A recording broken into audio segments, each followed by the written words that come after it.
Good morning. আশা করি তোমরা সবাই ভালো আছো। আমরাও ঠিকঠাক আছি। এখনো পর্যন্ত সব চলছে ভালোই। আজকে আকাশটা খুব সুন্দর মেঘলা হয়ে আছে, সকাল থেকে ভালো লাগছে। আমাদের এবারে সব ব্রেকফাস্ট খাওয়া হবে, তাই চলো সারাদিনটা আমার সঙ্গে দেখতে থাকো। স্নানটা করে নিলাম, এবারে যেতে হবে, ওদিকে সব কাজকর্ম আছে। মাসি আসবে, তার আগে খানিকটা করে রাখতে হবে, সেই জন্যে চান টান হয়ে গেল। চান হয়ে যাওয়া মানে একটা বড় কাজ হয়ে যাওয়া। চলো যাই ওদিকে, তো কাটি, তারপরে একটু ফল কাটবো। বেলার দিকে আমরা একটু ফল খাই, সেই ফল টল কাটা হচ্ছে। আজকে একটু চিংড়ি মাছের মালাইকারি করবো, অনেক দিন হয়নি, আর এটাই তোমাদের সঙ্গে শেয়ার করবো কীভাবে বানাই।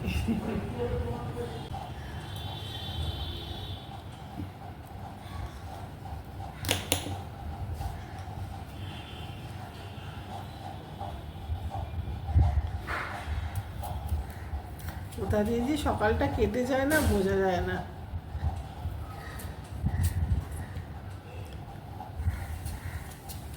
বিকেলবেলাটা অনেকটা খালি হয়ে যায়, সকালবেলা যত রকম কাজ। মাসি তো দেরি করে আসে, তার আগে খানিকটা আমাকে এগিয়ে রাখতে হয়, নাহলে অনেক দেরি হয়ে যাবে। যাই হোক, কালকে ছোলার ডাল করেছিলাম রাত্রিবেলা, তারপর দেখি বাকি ছোলার ডালটা কীরকম একটা জড়িয়ে যাচ্ছে। ওই জন্য কাল থেকে দেখো না, এগুলো ছড়িয়ে রেখেছি হাওয়াতে। মাসি বললো রাখো, রোদ তো উঠছে না সেভাবে, তাই আজকে আবার এগুলোকে তুলতে হবে।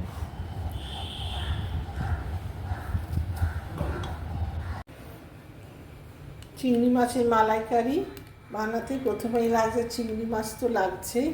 তারপরে লাগছে পেঁয়াজ রসুন বাটা, আমি একসঙ্গে করে বেটে নিয়েছি। আচ্ছা, এর সঙ্গে লাগছে আদা বাটা, ধনে জিরে গুঁড়ো, লঙ্কা গুঁড়ো, হলুদ গুঁড়ো, নুন, নারকোলের দুধ। এটা নারকোলের দুধটা আমার ইনস্ট্যান্ট যেটা কিনতে পাওয়া যায় ম্যাগি কোম্পানির, ওটা দিয়েই করেছি। তোমরা নারকোল অরিজিনাল নারকোল বাটা দিয়েও করতে পারো দুধটা নিয়ে, আর একটু চিনি দিতে পারো, তাহলে টেস্টটা ভালো হবে। এই রান্নাটা সর্ষের তেলে হয়। প্রথমে সর্ষের তেলটা নিচ্ছি আমি, আন্দাজ মতো নেবে যেরকম দেওয়ার, কারণ পেঁয়াজ রসুনটা বাটা হবে তো, ভাজা হবে, ওইটার জন্যই আন্দাজ মতো নিয়ে নেবে। তেলটা গরম হয়ে গেছে, এবারে আমি ওর মধ্যে দিয়ে দিয়েছি পেঁয়াজ রসুন বাটাটা।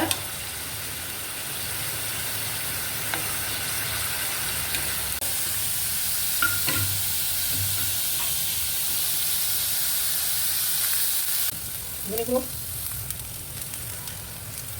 জিরে গুঁড়ো,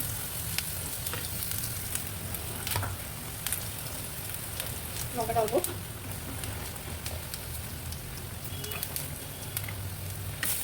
হলুদ গুঁড়ো,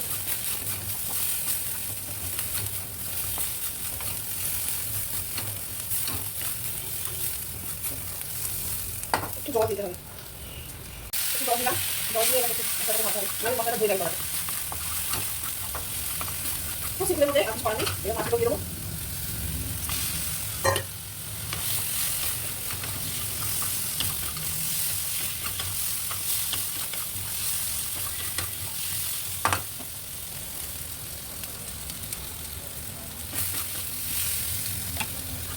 একটু জল দেবো, জল দিয়ে মশলাটা ভাজতে দিতে হবে, কারণ মশলাটা দিয়ে তো একটু জল দিয়ে দিলাম, মাছগুলো ভুষা দিলাম।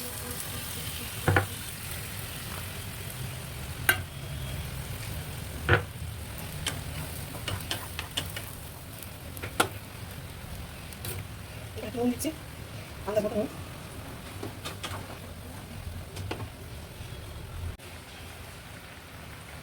নামাবার আগে একটু গরম মশলা দিলাম,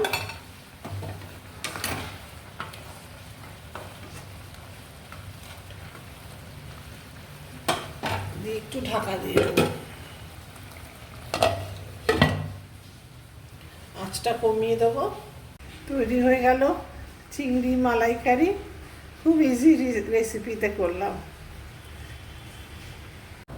হ্যালো বন্ধুরা, তোমরা কী করছো সবাই? আশা করি এখন সবাই একটু ব্যস্ততা কমেছে, সন্ধে হয়ে গেছে। আর আজকে একটা রেসিপি শেয়ার করেছি, ওটাতে চিংড়ি মালাইকারি করেছি। মানে খুব ইজিভাবে ব্যাপারটা দেখিয়েছি। দেখো, রাত হয়ে গেছে, আমাদের সব ডিনার কমপ্লিট। আকাশটা দেখো পুরো একদম মেঘে ভর্তি হয়ে আছে, বৃষ্টি হচ্ছে, সুতি রাত, ফাঁকা রাস্তা।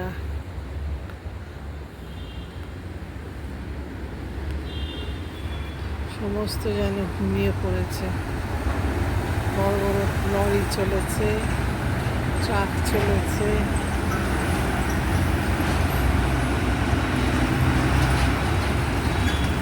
বড় বড় ট্রলার যাচ্ছে। শুভরাত্রি বন্ধুরা।